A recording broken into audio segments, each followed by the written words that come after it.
துணிச்சலா அறிவிச்சாரு.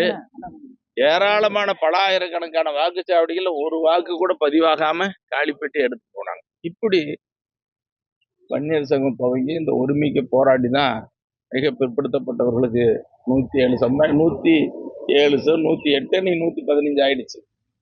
இவர்களுக்கு இடஒதுக்கீடு.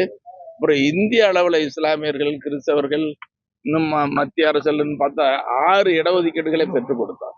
அப்போ ஒரு சமுதாயத்துல பிறந்த தலைவரா வன்னியர் சங்கம் தொடங்கினாலும் கூட பாட்டாளி மக்கள் கட்சியை தொடங்கி இன்னைக்கு எல்லா சமுதாய மக்களுக்கும் உரிமைன்னு சொல்றாரு. இன்னைக்கு நிதிநிலை அறிக்கை தனியா வெளியிடுறாரு.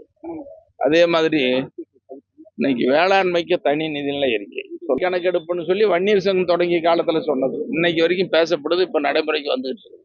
இப்போ மருத்துவரையாவினுடைய உயர்ந்த நோக்கத்தை, கொள்கையை பார்க்கணும். அதனால ஏதோ வன்னியர் சங்கங்கிறது ஒரு ஜாதி அமைப்பு